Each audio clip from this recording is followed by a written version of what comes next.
Joined by Kyle Busch, driver of the number 18 Sirius XM Toyota.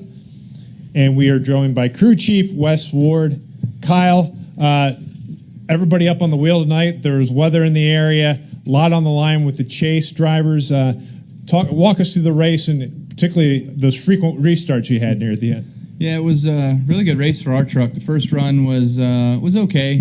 Definitely after the qualifying session on those tires, they just didn't react the way I really expected them to. So once we got those off in the second run, third run, every time we put tires on, truck felt really good, and we were pretty fast out front. We weren't as good as we needed to be maybe in traffic, but guys did a good job on pit road helping us out with that and keeping us up front. I did slice through traffic there on that late restart, but a bunch of those guys in front of us didn't have equal tires, so that was a little swayed maybe, but overall just felt really good to get back in the trucks and to win here again and have an opportunity to do that with my guys at KBM. It's fun to do. Feels like it's been forever, but can't say enough about Eric Jones and Wes Ward. Those guys did a great job working on my truck for me yesterday when I wasn't able to, so I appreciate that. And all the guys at the shop do an amazing job each and every week, month, year. It's fun to have the relationships with those people and the amount of effort that they put in. So that was really good. As far as the last restarts there, it was kind of hectic. There was a lot on the line for those guys. I know they were racing for a bunch. I was only worried about us, so I knew that Hemrick behind me was probably one of the better guys in the series that I can trust. That I gave him some hand signals and he followed right along, and we were able to come home 1-2 that way. So that felt really good, and just keep going. Hopefully the 4 and the 9 now being in the chase will be a good thing for us, and we can go after a championship with the other teams. Wes, your Toyota Tundra tonight was incredibly strong.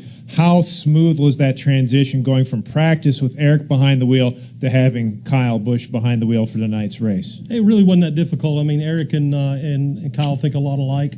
I think Eric knows exactly what Kyle feels and what he wants in the truck, so it really made it easy.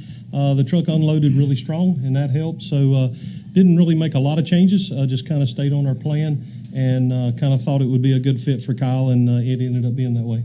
Good deal. Congratulations. We'll open the floor to questions. We'll start with Tim and go to Reed. Kyle, 5 wins in this race over your 6 appearances and 10 wins at this track. What do you know about this place that nobody else knows? Certainly, I guess I know a little bit, but you always want to know more, that's for sure. I wish that I'd had more wins here on the Sprint Cup side. We've had 1 at least, I think.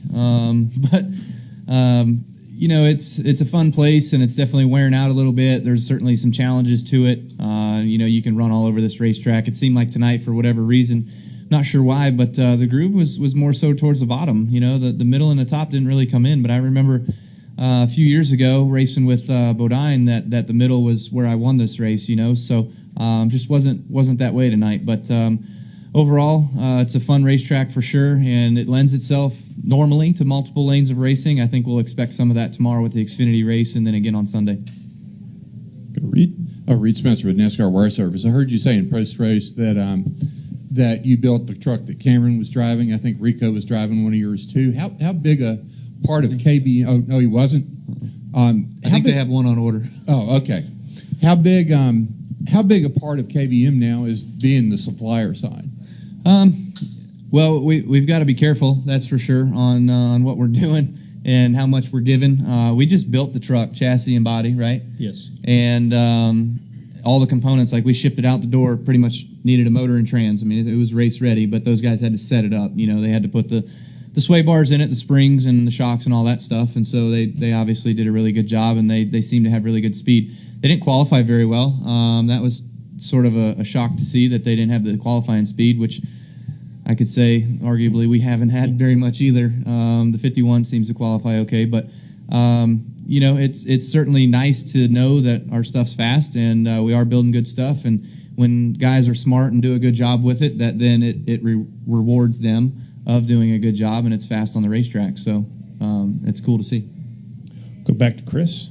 Chris Knight, CatchFence.com. Congratulations on the win. Kyle, you have 2 drivers now that are eligible to run for the championship. How big of a deal is that for KBM to not only have 1 like you did last year, but now have 2? Yeah, it's huge. It gives us a greater opportunity to go out there and race for a championship. There's 8 guys going for it. We got 2, so that you would think that hopefully we can at least have one to Homestead, that's for sure. But the 9 had a rough night tonight. That was a bummer to see. Hopefully he's okay, and they can get back on their horse next week and be really good at Loudon.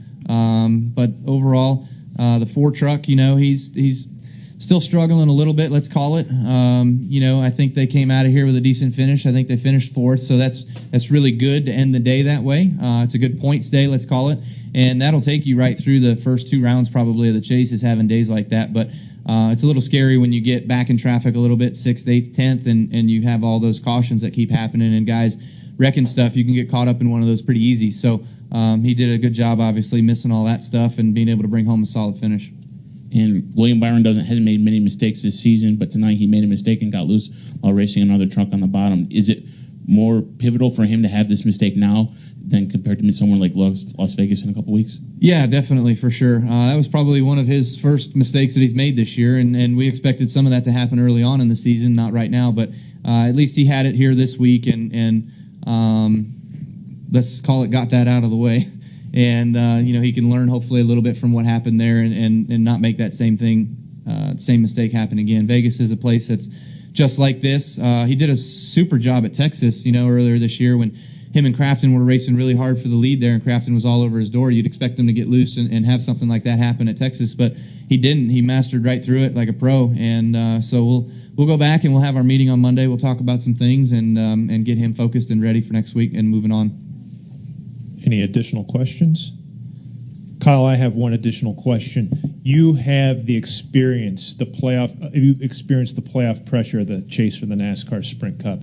How are you going to counsel your drivers about handling the pressure they're going to feel now in this upcoming Camping World Truck Series chase? I don't know. I mean, you can't let that affect you. You got to take it one race at a time. You got to try to make sure that you keep your head on your shoulders each and every lap and keep working towards a solid finish. You may have a problem on pit road, you may get behind, you may have a loose wheel or something like that, but these races are short, so it's harder to come back in sometimes. But even in a cup race, if you had that on the final stop, it's going to be frustrating, but you got to make the most of whatever you can and go on into next week.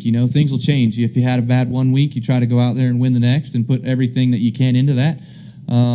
Otherwise, you just try to focus on pointing your way through, because there's going to be guys that point their way through all the time. So we'll have some more of those discussions this week and getting those guys prepared and ready to go. Good deal. Congratulations again on the win, and good luck in the chase. You got it. Thanks. Yeah.